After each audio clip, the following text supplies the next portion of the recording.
learning, bro. Still learning. Life is a learning I was process. trying to. Now I got it easier, but I always try to do the screen share because I like post pictures, and Yeah. the shit was caught Oh like yeah, the yeah. keys and stuff. But now I just connected to YouTube. I did it once. See, and now I got it going. Perfect. All right, now it's up. Okay, cool. All right. So when this goes live, you're gonna it's gonna go to your Twitter, and you want me to share it? Yeah, dude, that'd be great. I think we're live now, so let Okay. me. All right. I'm gonna do that too. Awesome. But thanks for Just let me doing know when it, it's up dude. there. Dude, Yeah, I'm really looking forward to this because we haven't talked in a while, so I kind of I want to see. know, I got to dude. see where your head's at. Oh man. I got to see. I know we were talking a lot about Laurel Canyon, so that's Yeah. right down my wheelhouse. So Dude, you know it's so you used to talk when I first met you, you brought up Laurel Canyon, and I just like went along with it. But yeah, I literally had no idea like what you were really talking about. right. And now it all makes so much sense because I didn't like when you kept on, I was like Laurel Canyon, and I knew it was music, Yeah. but I didn't know what you really meant by it. And now, That's like when your crazy friends talking and you're just like, yeah, whatever, buddy. because you were so, and I was like, dude, I'm just gonna go with it because I have no idea what he's talking about. But, Yeah, I get that a lot. I get that a lot, Jack. That's awesome, man. Yeah. But Hey, dude, well, let's get down to the nitty gritty. You are a good looking man. oh, Like I've always dude, heard your voice, but like, dude, come on, bro. No, man. Your wife's a lucky man. Or lucky woman, excuse me. I'm the lucky one. This meeting is being recorded. It's like Okay, good. It's a new thing, yeah. They like to let you know. Well, looks good, man. You got a nice room in there, very functional. Well, that's all her, dude. She decorates. It was supposed to be my room, and so she's supportive of your work. Yeah, I know she made the design, which is awesome. Dude. Yeah, she's good. She, like, I mean, once you're dating for a long time, you run out of things to talk about. So I just read. Is that why like married couples that have been married for 20 years do a lot of yard work, right? Like I'm you run out of things to talk about, so you just spend all day in the front yard rearranging. Because you run out of things, and especially with phones now, you can just text all like. Yeah, but here's the other thing. I've been in a relationship for 10 months, and I kind of like the comfortable silence where like you can both be sitting in bed, and she's on her phone in her own world, and you're watching something, and you don't have to be all up in each other, but then every once in a while. Yeah, I like that, man. Yeah. And the other way I know that I'm in a long-term relationship is that she used to show up to all of my shows. I'm a musician. I play live. She used to show up to every single gig, and I have one tonight. And she's like, I was like, hey, you coming tonight? She's like, I'm gonna stay home. Now she realizes it's a job, like what I'm doing is a job. And so, that's when you've reached the next point of a relationship. Oh, that's nice. She went to all your shows, dude. That's so cool. Yeah, she's a great girl, man. But no, dude, listen, we've been on each other's podcast shows and everything for quite some time, but I feel like there's been a little bit of lapse. We've both been kind of doing our own thing, and I'm glad that we're getting back to this because dude, you were the one I say this to Janet. You gave me so many more people to listen. For a while I had like my family and maybe 5 random people that I was posting my link on the Reptilian Reddit page. So dude, that's perfect. But I mean, dude, like you're well researched, and when I listen to your show, and hey, that's another thing. Is she still your fiance? Or yeah, still fiance. Yeah. So your fiance actually did your bidding for you, and slid your podcast into the DMs. I said, all right, I'll check this dude out. I know, dude. I was like, man, this guy does it by himself. You do it by yourself, one man show. I was like, I know this guy is well researched. He's got notes. I was like, I learned a lot, entertaining also. And so I became a fan of the show. So you're very kind, Bob.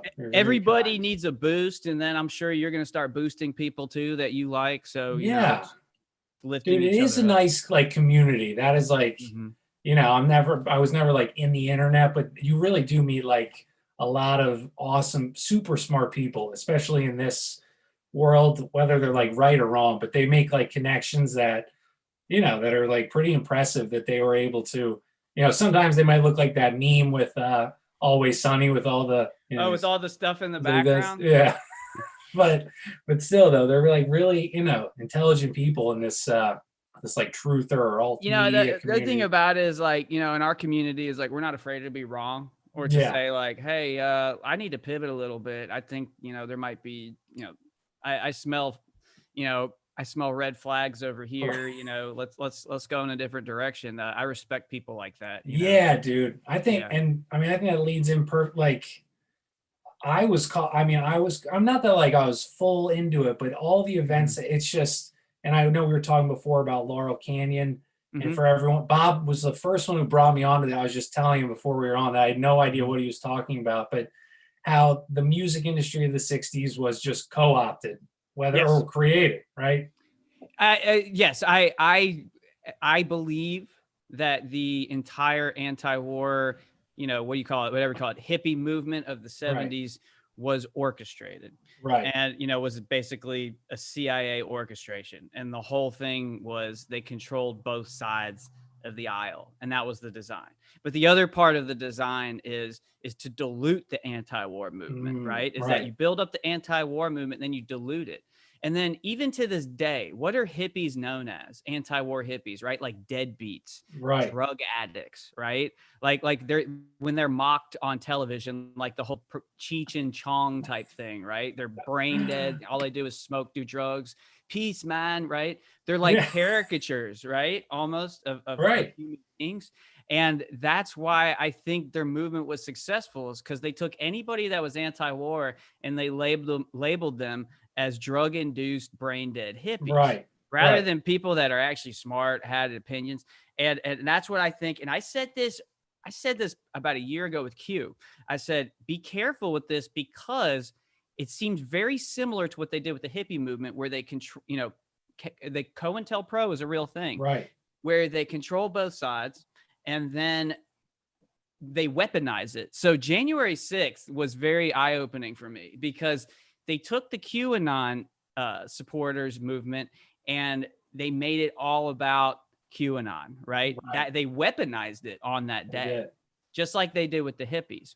Now, I'm not going full force as far as like QAnon being a LARP. You know, I do have my doubts about it. You know, I do think that there is a strong possibility that QAnon is a LARP, or possibly COINTELPRO. I've said it for a while, because there were red flags with me. Like when the QAnon supporters were saying take the oath of office and people were there taking the oath, I was Yeah. like, I don't like that. I didn't like the trust the plan. I was like, I Right. don't like that either. You know, there were a couple things that were like, okay, these people are getting a little bit lazy and they're only relying on one source of information. I don't like that. But post January 6th, I started seeing how they were using QAnon very similar to how they were using the anti-war movement during the Vietnam War. You Mhm. know, and so that's why I thought the parallels were pretty interesting. And so what are they doing now to QAnon supporters? Did you see that South Park episode with the I didn't, dude. I have to watch it. I've heard it Oh, was like dude, real. It was good, they're right? doing the same thing to QAnon supporters that they did to the hippies, right? Where they're That's branding interesting. them as like these redneck conspiracy Right. theorists. And what they're doing is they're taking everything into it. Like, not only are they saying like, oh, QAnon supporters, they think lizard people eat children, and you know, they bring it all in. Like 5G is gonna kill Right. everybody. And so what they did was they like packaged everything into one, and then labeled it QAnon, and then sold it to the public that just Right. consumes it. So people like, you know, some of my family members who don't have time to really dig deep into this stuff, Yeah. they just think QAnon supporters, Trump supporters, insurrectionists. Those are the only parallels they make. So I noticed after January 6th, I started getting a lot of negative attention, a lot of negative comments, just a lot of negative energy towards my Yeah. way from those types of people, which Right. made me realize that maybe these were counterintelligence operations.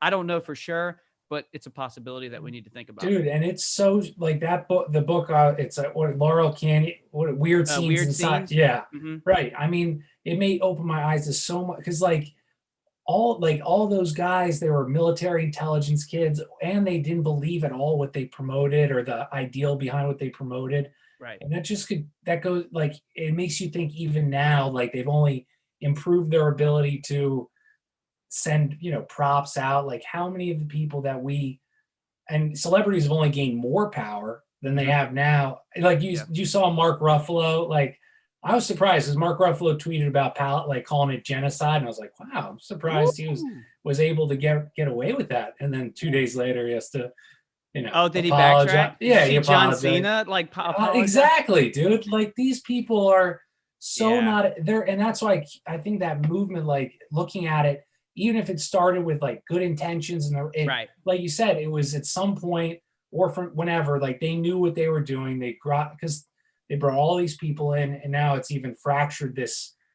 And I said the same thing, and I said this on the No Mercy podcast that, there are movements that start with good intentions and they can get corrupted. I thought Anonymous at the beginning was a really good movement. And I thought that, over time, Anonymous became, everything that it aimed to destroy, And so, and even like, for example, like when we call out like the DOJ or the FBI, we're not talking about everybody that works within that framework. Right. We're talking about specific people at the top.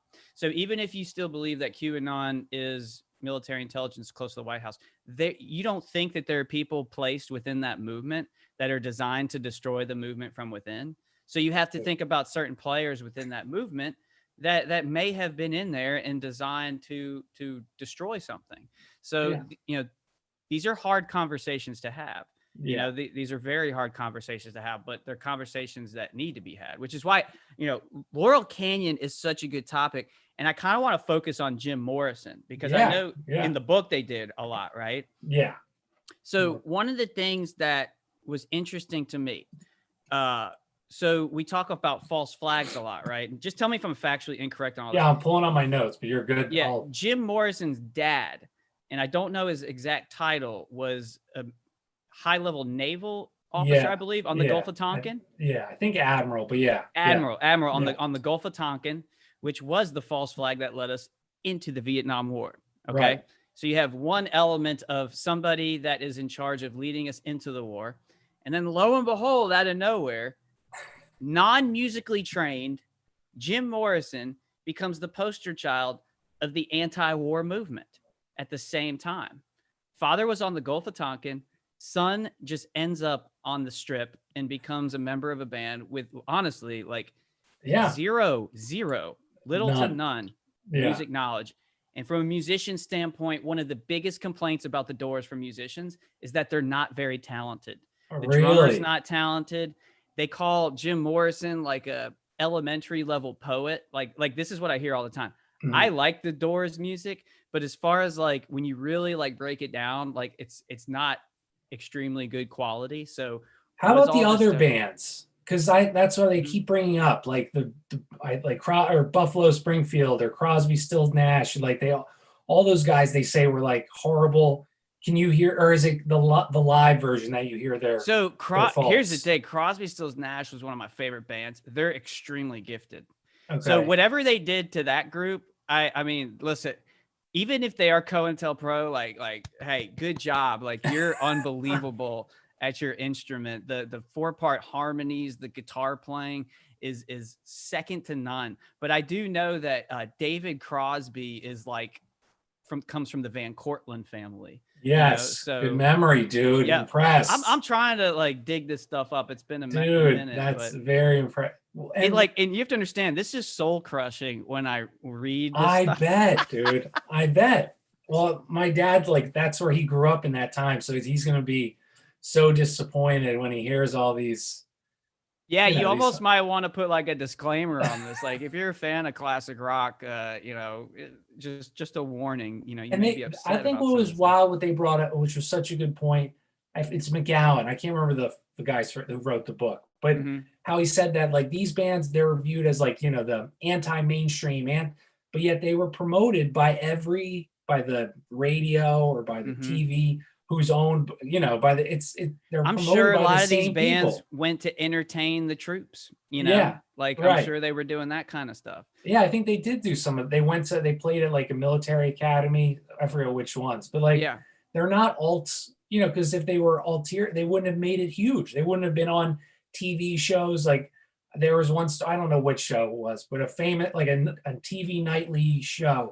And it was that Buffalo, like, there's a man with a gun over there, and like they had a joke, like a guy holding a gun by the camera as like a joke. Like clearly these guys aren't out against the man. They're playing jokes on the nightly, nightly like talk show.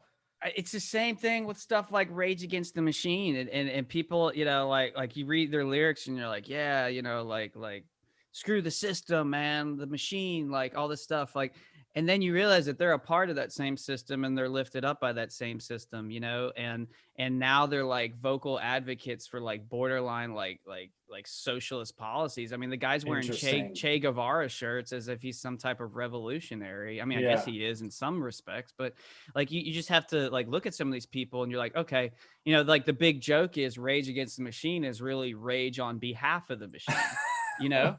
Yeah. So if you just think about that, like spread out through entire, like the entire music industry, like they're part of the machine, the ones that are being lifted up. So I know, like, even Jim Morrison, what is he called? The Lizard King. Yeah, the Lizard King, dude. He's called the Lizard King, you know? And so I know every single conspiracy theorist out there is just like, what? Oh my gosh. I was watching The Lost Boys 2 weeks ago, which is like this 80s kind of like comical vampire movie. Have you ever seen that? Yeah. Which is creepy enough, which has to do with like blood rituals and all this stuff. It does. I don't know if you remember, in the vampire cave, they had this big blown up picture of Jim Morrison, the Lizard King. And they didn't, dude. Wow. Yeah, dude, they like worship Jim Morrison. I'm sitting here thinking like, oh my God, like that is wild, dude. What have I done? But it's very scary to me. And then when you look at stuff like this, like the Forever 27 Club, you know, Jim Morrison died at the age of 27. So did Jimi Hendrix, Janis Joplin, a lot of these other people. And then you look like into the number 27, like, why is it 27? Like, these are the questions I ask. So, you know, you do your research and you realize like a lot of times with fallen angels and things like that, they like to mock Christ, right? So, you know, 33 is a number because that's when Christ died, as how old he was. 27 is another number that they use because 27, I believe there's 27 books in the New Testament. Okay. There's other references with 27. Really, if you just think about it numerically, 3 times 3 is 27. So it's one of those like, you know, divisible by 3 type numbers. I see. So yeah. You know, the Forever 27 Club was interesting to me because Kurt Cobain's in that club. And so when I think of Laurel Canyon, which wasn't really a hotbed for music, that's another thing that people need to understand. Yeah. It came out of nowhere. It was New York. They moved it. Yeah, it was in Nashville, I think. Right? Nashville, or even like, you know, even Memphis, and even like, you know, Detroit, like Motor City, like places like that. Motown, you know, they were putting out stuff back then. But you know, so the fact that it came out of this place, Laurel Canyon, which already, I believe it's called Lookout Mountain, and it was already set up for like full scale productions, you know, like the place where all this stuff happens. So you're like, how did all this music come out of this very small area, from a place that was owned by the Air Force? You know, like that's very interesting to me. So when we tie it into Kurt Cobain, all this music in the 90s came out of one location, which is Seattle, Washington. Interesting. Now, the reasoning for that, I don't know. You know, grunge music is very depressing. I've read studies that like grunge and alternative music, as far as like just overall mood, like they actually broke it down by genre, like as far as like frequency and genre, and 90s alternative and grunge music, like is the like lowest, like as far as like on the scale of mood and frequency. So what is it about 90s grunge? Were we too high in the 80s and they needed Smells Like Teen Spirit just to beat everybody down, right? So then Kurt Cobain joins the Forever 27 Club, and there's so much speculation around his death. Right. You know? Dude, you know, like you said about that Lookout, I forget what it's called. I think Lookout Mountain, but Mountain. It's like that, but that was that's produced over 17,000, like more than any Hollywood studios produce those films. And it goes into like, what films are they making? How much propaganda, you know, who needs an underground bunker at a studio recording place? Right. Just, it's wild, dude. Like that, they have, I think they had helicopter landing, tunnels, like a whole underground terrain to make whatever they're making, propaganda films, musicians, you know. I mean, man, like the reason why they take these musicians out, whatever, you can say whatever you want, but I think some of these musicians are taken out, is because you can be the richest person on the planet, you can be the most powerful person on the planet, but nobody can move the needle like somebody that can entertain. Like the Oh, that's true. microphone of a musician or an actor, actress, somebody that can get inside the soul of a person, you know, maybe the lyrics of a song touch somebody in a certain way. I mean, like a rich person can't have mobs of people outside their house the way, you know, a musician or an actor or an actress could. So when they get that microphone, they become very powerful. There's a lot of people tying at the, you know, both ends of them, you know, trying to get them to go in a different direction. So that's where that proverbial sell your soul to the devil is because the whole idea is to control. And so they don't want anybody that's within their framework that has the power of a microphone to speak out. They don't want to give that person any more power than they have to. Right. So I believe the first method is to not give them distribution, not put them on the radio, not put them on television, not put them on billboards, like everything you were saying. And then the second option is if they grow organically, meaning like they're following, like they're just on a collision course towards fame and there's nothing you can do about it, is to eliminate them, you know? Yeah. And that's why we see a lot of times with celebrities and musicians, when we see that they're acting out, you know, when they say something like you were saying at the top of the show, they end up having to apologize later. Yeah. You know? Right. Because they act out of line. So, well, dude, I always thought it was wild, like how MK Ultra tied into all these people, how like they, you know, horrible deaths in the family. And there was this one guy, I just thought it was like, I don't have a TikTok, but I was like, damn, that would be a good TikTok. But it was this guy, Rocky, I forget Rocky Erickson, Roger Kennard Erickson. It was on the 13 Elevators or 13 Floors band, and they weren't very popular, but he gets sexually abused as a child. His dad's like a military man, goes to a military high school, then goes to Ohio State, gets plastic surgery in 1958 to change his outward appearance. So 1958, dude, you know, who's getting plastic surgery? Yeah. Then he you know, joins a band, and he dies down. And eventually, though, like he goes to prison for a marijuana joint. He's with like rapists and all that. But eventually, he starts calling himself a new name, and Tommy Hall is what he called himself or something like that. And he comes out in an interview and says, "I killed Rocky Kennard Erickson on this day." And it just goes into like that MK Ultra where they, you know, do like it was like, you know, they make a personality A who's anti-war. Then a personality B who is a staunch, you know, CIA operative, and personality B remembers everything of personality A. And eventually, if it goes haywire, they just take them out. And, it's like the Project Monarch, the Monarch butterfly, you know, where you have like the original form and then you go into the cocoon and reemerge as a butterfly. That's why you see the butterfly symbol a lot, because that's kind of like what you were saying was that alter ego. Yeah. And that's why you see like some of these celebrities glitch. You know, they literally glitch because it's like it's a detachment with the mind control where you literally adapt a completely different persona. I'm trying to remember, it was Cardi B maybe was on a talk show, and all of a sudden she busted out into this like extremely authentic British accent, like out of nowhere. Like you can almost see like the eyes roll back into her head. Then all of a sudden she's speaking as like this very classy British person out of nowhere. And I remember might have been the Ellen DeGeneres show. I don't know, but whoever the host was of the show, like you could tell that they were like they confused. They had no idea what it was. But you know, it's definitely real, dude. Like it's, you know, like after reading this and like there's like more stories than him, but I just saw that and I was like, think of like the ability, you know, like all the information, not that much power, and eventually like there are tons of glitches. Like there's so many, and maybe you can chalk up some to being like a camera or them like joking around, but there has to be something to that, like where you fracture the mind. And then I know part of that whole MK Ultra mind control stuff is that it does start to wear off, which may have something to do with the untimely deaths in the age, is because I do feel like at certain points it does start to wear off as you get older. So you know, a lot of times when these celebrities go into rehab, like I have heard that the rehabilitation facilities is actually like, you know, going through the Monarch process again, and then they come out on the other side. So, you know, this all could be speculation, but I do. There's too many examples that lead me to believe that this stuff is valid. Like even when you look at what happened with Lil Nas X recently, where he came out like completely satanic with the blood shoe and in the video where he's being sodomized. And I've heard people argue that, oh, he's just mocking all the people that didn't accept him. Like, listen, man, I'm like, That's like, why. I've seen way too much of this shit to like believe that that's all it is, No, dude, absolutely not. They're definitely like, oh, he just had the biggest hit in like the world, maybe in history. Yeah. He's going around to elementary schools, correct? Like singing, Old Town Road.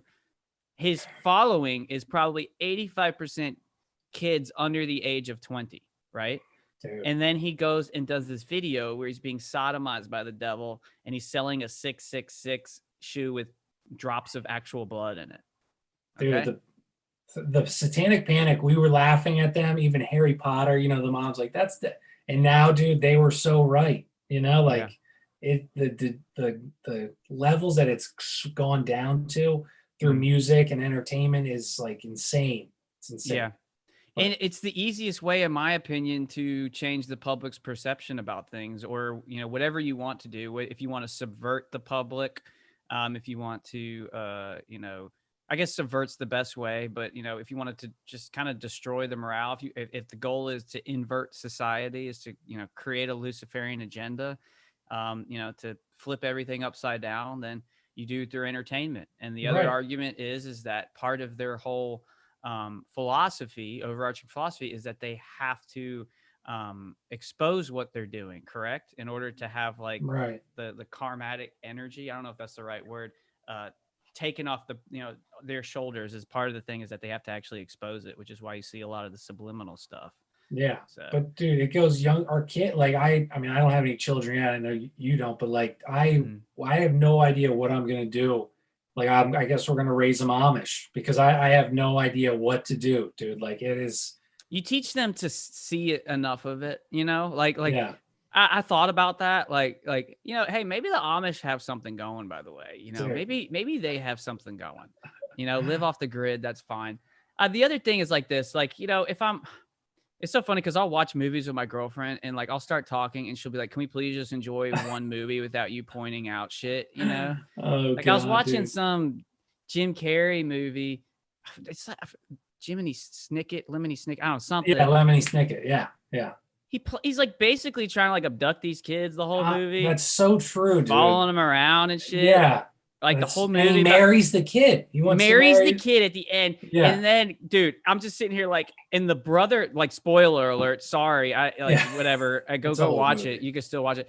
The kid ends up going up into this tower to save a baby. And at the top of the tower was this like eye. Like it looked just like the all-seeing eye, right? And the whole thing, what he had to do was somehow like illuminate the eye and shine the light, the beacon of light down on Lemony Snicket and whatever to, I forget what I'm just sitting here thinking like, okay, you have illumination, you have like the all-seeing eye everywhere, like the spiral pedo symbols were everywhere.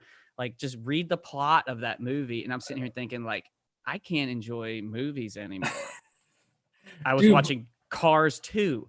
And the whole thing was about controlling the energy supply and using directed energy weapons. I'm sitting here like, dude, I'm screwed, man. Art is just then like entertainment. I mean, you're involved in the music industry. I can't.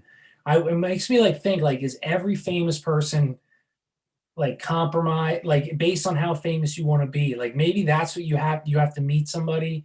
Yeah. And like, cause we read, that book, like that now it's easy looking back. You can see these connections. And maybe they cover their tracks better now. But what do you think? Because like you're involved in it. You're very skilled. Thank you. I appreciate it. There's a song called Crossroads, right? Yeah. And there's this actual place called the Crossroads where Robert Johnson, the famous musician, sold his soul to the devil. And the whole story about it is that Robert Johnson wasn't a very talented musician. He goes away for a couple of months, comes back, and he's extremely gifted. And he's like the father of the blues. So the whole story was that he sold his soul to the devil at the crossroads. So whether it's metaphorical or literal, I think at some point when you've achieved certain amount of fame, you do reach that crossroads where you either make the deal or you don't. Yeah. And I think the ones that don't make the deal and make it famous on their own, they have a very difficult road ahead of them. They really do. Whether it's just lack of distribution, lack of airtime, they have to really do it on their own. And then once they get up there and do it on their own, they're not going to win awards. No. Maybe they get like a lawsuit slapped on them. Maybe a girl comes out of nowhere and says, you sexually harassed me. Maybe they dig up some information on you and do whatever they can to keep you down. But one of the famous comedians, and you probably don't know his name, maybe you do, but not a lot of people, because he never made the deal. His name is Patrice O'Neal. If you guys look him up. Oh yeah, I know he died. He's a big black guy, right? Big black guy died, right? But you don't know him like you know Kevin Hart, right? No, yeah, absolutely. Yeah. He was Kevin Hart before Kevin Hart and 10 times better. But he said that you do not stay famous in this industry without owing somebody something. And eventually they come and they knock on that door. And he said he's had opportunities and he never said yes to it. And that's why you never saw Patrice O'Neal with like Netflix specials or big HBO specials or, on, like big crowd followings, like a, like I was saying, like a Kevin Hart, even like a Dave Chappelle, when you see how he had a big show on Comedy Central and then just boom, he disappeared, man. Like my whole theory is that show got huge. And then he had that crossroads moment and he said, dude, he probably stared the devil in the eye and got extremely scared. And he went as far as he could to Africa. Right. So I don't know what's happened to him since he's come back. Right. That's a whole nother topic. But I do think there is a crossroads. I do. Yeah. And I think there are people that control all facets, and the music industry is one that's being controlled. Yeah. Yeah. And it's because it's so important. I mean, look at it spurred in the 70s. Kids were running away from families to be a part of this movement that was, I mean, it was a cult. And if you just talk about the music itself, it puts you in a trance, man. Like it's very trancey type music. So I can understand the drugs mixed with the culture, created a type of culture, like a vagabond culture. And then simultaneously, what did the CIA, what were they allowed to do? Create a war on drugs and criminalize LSD, criminalize all those drugs as well. So there's a lot that came out of that movement, which is so much, dude. Yeah. Oh.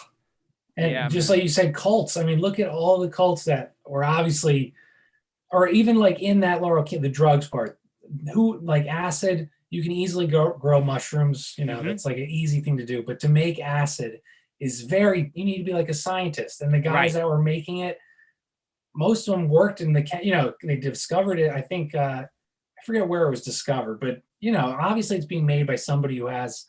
Well, and here's the other thing. I know that they tested LSD out on military too. Right. Yeah. To test the reaction. So it had already been tested and approved. And you could it was so readily available at all these concerts. I saw a picture the other day from it might have been Woodstock or something. Some guy was holding up like a cardboard box and it said like LSD, $1. You hand a guy a dollar bill and you get some LSD, So they were they were throwing them away like they were Skittles. The second highest producer of acid who eventually gets caught and only nothing he gets. He made like a million tabs or whatever it was. He was giving it away for free in Laurel Canyon. And I forget his name. Yeah. And so if you're running and he was claimed I just wanted to share it with the world. Dude, so if you're in the hole, dude. No one does something for free. No. Totally. So you're obviously have an agenda to give away the product you're spending all this time making.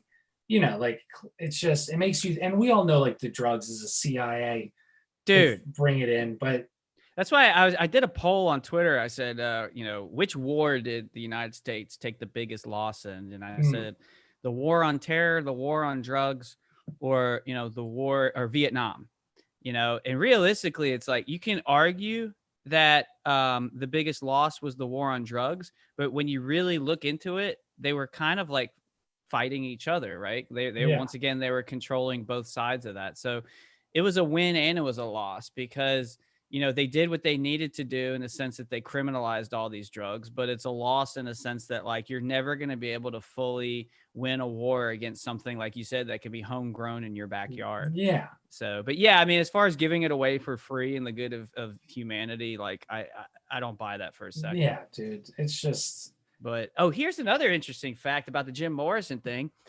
is and I could be wrong, but it might have been the same day. I think he died on the same day that his dad. Yes. Yeah. I think the word is decommissioned. The same ship that was used on the Gulf of Tonkin. So it's kind of like saying, okay, this operation's over, right. But so is the Jim Morrison operation. Dude, yeah. And also was Jimi Hendrix was also, if he got drafted, he was in the 101 Air Force Division Airborne, or I don't know, whatever, but it's an elite group. And he claims that he like there's multiple stories. He said he was gay. That's why they let him leave, or he twisted his ankle.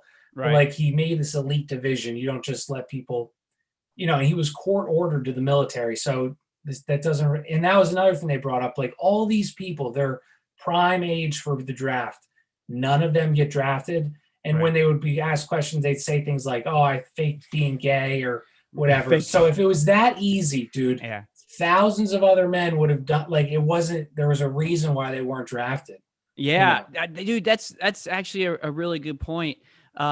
Because, it just goes to show that like they were chosen for a different mission. The same way you send somebody out to like, the rainforest of or whatever you call it, Vietnam, deep into the forest in the jungle of Vietnam, for a mission, if they're a gifted sniper or whatever it is, like, hey, look at this Jimi Hendrix guy. He's in, Squadron 1, whatever. Listen to this dude play guitar. Listen to this cat play guitar. Like, let's send this cat back. He has a talent. We can use him in a different, or the same way as if you can hack a computer. Okay. Why would I send you out with a gun when you can break into their codes? So everybody's gifted in different areas. So people are like, oh, why are you saying LeBron James is part of the Illuminati? He already had the talent everywhere. Yeah. First of all, I'm not necessarily saying he's a part of the Illuminati, but when you get that type of talent, and even in sports, is you don't get away with it. Like you really don't. You don't get away with it without having to owe somebody. And that's why you see people like LeBron James being a Chinese CCP apologist. Right. And doing the symbolism pre-game where he does like that, as above, so below type shit, and the 666 stuff and the triangle. I mean, he does all that stuff pre-game, man. Well, dude, it's so easy to get these. Back then it was easy for blackmail, but now there's camera. And now like they can't get you for being gay, but they can get you for anything. And like that's another thing in the Laurel. All those party houses, there was like tunnels and little like door, like things you could look through to watch people. Like Frank Zappa, I think his house had like peepholes and all the, like, I'm sure they didn't have cameras there recording anybody that came in. Yeah, that was the worst part, man, is seeing Frank Zappa's name on that list. I was so mad because I was like, man, I thought he was like one of the ones that was like the outlier because he doesn't really fit the mold. He was kind of like, he did his own thing and his music was totally different. And he wasn't like a part of that, like, pop culture kind of shit. And he actually was, I believe if he was alive today, would be against a lot of this shit and conservative, based, whatever you want to say. I think he was. Yeah. So seeing Frank Zappa's name on that list, I wasn't too happy about that, brother. I wasn't too happy. I was shocked, dude. All these people. Yeah, but Jimi Hendrix once again is also in the Forever 27 Club. Right. Yeah. Same thing. So my whole theory is like, okay, did they just kill off that persona? Do we go back to, maybe on like a witness protection program under a different alias, get new facial reconstructive surgery, whatever it is. Did they kill them off in that capacity? Right. Or were they actually taken out, or did they? I think that's like a very good theory because, dude, like even that story just said 1958 he got plastic surgery, so it's only gotten better, and and 10 years later it would be even better. And have you ever seen the Devil's Double? That movie, no. It's Saddam. It's like it's based on Saddam Hussein and his son. I think he's a few sons, but the one son's like crazy. He's like snorting cocaine and everything. And they but they'll kidnap people in the countryside, give them surgery to look like Saddam. Like Saddam had like 8 body doubles, which I'm sure he learned from the CIA. Sure. And so like they would get surgery, they'd do everything, they get less like made to talk like him, and they would send the double to dangerous situations. And dude, like if a poor country or whatever Saddam Hussein's did, like and that was 30 years ago, like God only knows what America is able to do. And I know like it's like a joke kind of with Biden, but that's like the same, like, dude, it'd be so you know how easy many to have a Bidens double. there are? That's what I mean, dude. With there deep has fake to be. technology, I don't even think you need it anymore. I even said this a long time ago, like getting back to the music stuff. It's like with Milli Vanilli, right? They got caught on stage because they were lip syncing, right? And like the record broke, and they're like, "Girl, you know it's girl, you know," and it lifted the veil, right? Right. So I think the new way in which musicians are going to get exposed for faking is through like not necessarily cloning, but what's the word I'm looking for? Where you have like the digital enhancement of somebody. Yeah. What's it called? Where you can have like a digital double where really it's just whatever. I don't know why the word's slipping from me, but they're not actually present. It's just an illusion. Like a hologram? A hologram. Thank you. Oh, okay. So hologram technology would allow, let's say Madonna or whatever to be in Rio de Janeiro, but realistically she's sitting at home and people are just watching a hologram. Yeah. There's deep fake technology to where Joe Biden could be behind a green screen and appear that he's in the White House. I mean, there's so many, we don't even know what they're using because they're so far ahead. Yeah. And I think that's what is so interesting about this presidency. It's such a secretive shadow presidency, not answering any questions. He said that publicly that he's not allowed to answer questions or he'll get in trouble. It's very scary. And I think it's only going to get worse. I think it's only going to get worse. But dude, I was actually lost for words for that. So. I was watching a biography on Selena, who was like the Gloria Estefan of the 80s. She was a Latin singer. Okay. And have you heard of her? No. Exactly. Okay, this is perfect. I'm glad you have. Good. All right. This is exactly right. So Selena was a very organic singer, kind of like a Gloria Estefan. Oh, Jennifer Lopez. Perfect. I mean, she's like a Jennifer Lopez. As a matter of fact, Jennifer Lopez played Selena in the Selena movie. Okay. Ooh, interesting. So Selena makes her name in, like the Latina culture, like Hispanic, Spanish music, right? Singing in Spanish, even though she was from America. And then she crosses over to English speaking music. Okay. And they're trying to market her as the next Paula Abdul, the next Gloria Estefan. And she started noticing that a lot of the control, was taken away from her. Like, her family became less and less involved. Her dad was almost like the same kind of dad as like Michael Jackson's dad, very controlling over all elements of her life. Mm-hmm. And so right when she releases her first English album, this is right after she becomes mainstream, she does this show in Houston where she comes out on, and her dad actually orchestrated this, one of the 4 horses of the apocalypse, like a chariot, like a chariot horse. She's wearing like that scarlet red, and she comes onto the stage, and the stage is checkerboard. So she's on this like checkerboard stage, and the background has all these hexagonal patterns. Right. And you're just looking at this and you're like, this looks like a sacrificial table. Right. And so then like weeks later, the president of her fan club shot and killed her in a hotel room. Right. So my whole theory behind that is that I don't think she wanted to play ball, man. Like, I really don't think she wanted to dance with the devil. And she was growing so much organically, like her following loved her. And my theory is she got taken out. I saw an interview with her dad 15 years later, and guess what he's talking about? Oh, well, we made a deal where with this hologram company, well, we're going to make holograms of Selena in her actual voice, and we're going to tour as Selena using straight holograms. Damn. So now they're using hologram technology to still make money off of Selena's image and likeness 20 years after this poor girl died. Dude, who knows how long, because there's a movie Al Pacino is in, I can't remember the movie title, but he like creates, it's like in the 90s, I think. He creates like a computer generated, like this blonde actress, and she's like, in movies and stuff, but she doesn't exist, you know, and like he all the like he will put like he'll like, you know, he's like finds ways to keep her from meeting people. Everyone thinks she's real. And it like makes me think like, dude, how we're very close to like we already idolize these people. You wouldn't even know if like, you know, you never, I don't know. I mean, dude, that's probably, no, I know what you're going, like, it's probably the next generation of like, I hate to say it, dating and porn, like pornography, dude, is where like, you're going to see people marrying holograms in the next 20, 30 years. Yeah. You know, if I've seen, you know, I saw A Strange Addiction where a guy fell in love with his car and he's in a relationship. He's actually in a romantic relationship with an inanimate object, and there's some phobia attached to that. But I could definitely see like somebody very lonely, you know, coming up with their image of a perfect woman, making it in hologram form, and then developing a romantic, you know, attraction to a hologram. Right. You Which know, is what they want. That's demonic, man. That's what they want, you know, like to bring that golden age where we're you know, we're unisex, chopping all our organs off, not having babies. I mean, that's kind of like the whole androgynous agenda. Yeah. You know, like in Demolition Man, instead of having actual physical contact, you know, when you go to have sexual relations, you put these little helmets on and you do it, you know, digitally. Really?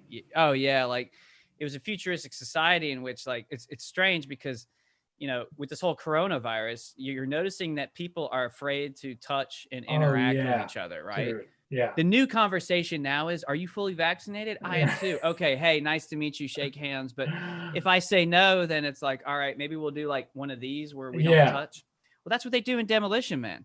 They do this instead of actually shaking hands because of all the studies about germs. So they look at each other as like bacteria infested germs that could, you know, transmit diseases onto the other person. So instead of having actual sex, you put on these little helmets with these like electrodes and you do it basically, you know, as a fantasy.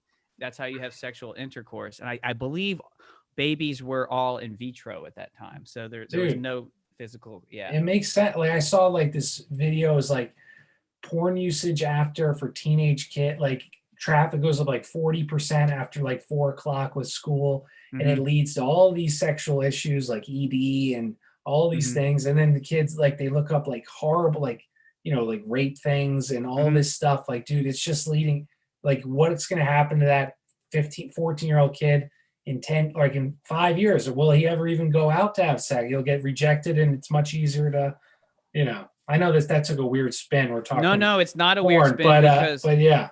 No, I think it's important because this is all cultural, because when we talk about arranged and orchestrated, like there is a major evidence to prove that the porn industry is also CIA funded, and it comes out of the same area too. Like why is it so free and readily available, right? Same with acid. Why was acid just so free and readily available? Good connection, Bob. No, listen, man. Listen, you made a good. This is what we do. Not about saving. I know exactly where you were going, so it's just about connecting dots. But yeah, dude, it's scary, and that's again, it goes back to like our culture is so not organic. And that, like, what is? I don't know what that. I'm at that point where it's like I don't watch, like I watch Seinfeld when we eat dinner. Seinfeld's a great show, but what is like organic? Like I don't know anything that's organic. You know, besides like what if I can touch it or feel it, like my family and my friends, but beyond that, dude, like I don't know. There's less and less organic relationships, you know, there's less and less organic communication.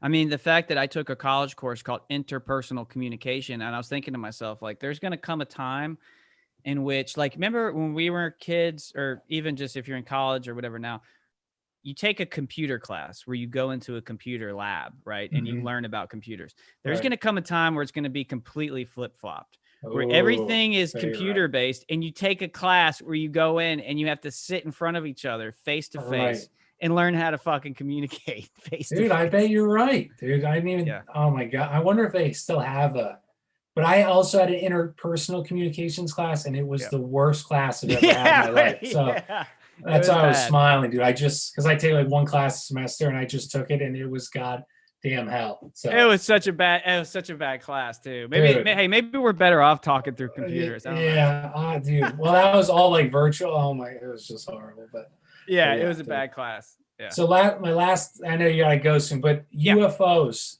So they are being. I know I don't really care because I think they're. I'm not like I'm almost on the flat Earth train, but you know they're just pushing that stuff so hard right now. So what's the new play? Is that they're not from space, that they're from the ocean? Right, that's true. You're right. Yeah. Some people are saying that. Yeah. You know, my underlying theory is space is fake and gay. I've always said you got a tagline, bro. I got a little tagline: space is fake and gay. Not meaning that space doesn't necessarily exist, but they're lying to you. Yeah. I think UFOs are, you know, and once again, when we say UFOs, that doesn't mean they're from space. It just means they're unidentified. They could be government crafts. We don't know. That's a good point, yeah. I look at UFOs the same way as I look at like Bigfoot. You know, it's like there isn't undeniable, indisputable evidence that, you know, saucers have come from another planet in order to come visit us. Once again, these are my opinions. I would be more under the belief that they did come from the ocean or from the ground. Why? Is because they might be experimental aircrafts. But I think UFOs are the great big distraction. I've always thought UFOs were the great big distraction, and it's like the go-to play when you need a wag the dog, where you need a distraction, where something's happening. Like, hey, let's switch to UFOs. Like, remember when the Pentagon had like that new UFO footage like come out? Like, the timing is always so interesting. Yeah. So I think UFOs in relation to aliens from space is one of the biggest and oldest distractions. What do you think? Yeah. I mean, you had that doctor or what Fravor military guy. You know, it's just there's some like I can't trust anybody that's in the military. Even going to Jack Posobiec, who was military. Anybody that has any military ties, dude. It's like. When I hear either military or degree in psychology. Oh, yeah, that's it. Dude. That's the other kicker, dude. When I hear degree in psychology, I'm like, bro, please stay away from me. Not, I don't mean like the average person walking on the street. I'm talking about dude with blue check mark and 1 million followers talking about space with a degree in psychology or, you know, any head of any department with a degree in psychology. I'm like, I'm good, man. Like you know, have a good day, sir. Dude, you might be legit, but I'm not going to listen to you. No, dude. And that's like government funded science. Who pays for it? You know, unless you have like a counselor, all the work they do is funded by our money, you know. Yeah. So it's always going to agree with whoever's paying for it. But yeah, I mean, it's the same thing, you know, how I feel about vaccines is like they're controlling all the information right now. And, you know, whether you get a vaccine is completely up to you. If you think it's in your best interest medically to get it, fine. But why is there such a push? You know, a societal pressure to become a better citizen if you get a vaccine and to, you know, demonize those that don't. Yeah. These fake virtue signals is. I made a joke where I posted a picture of me with my colonoscopy, and I said, "Well, if you guys are gonna post pictures of your vaccine, here's my ass." You know. And then someone put a hamster in it. Who was that?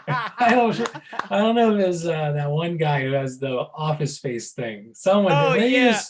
Man, there's so many funny guys in that chat. Know.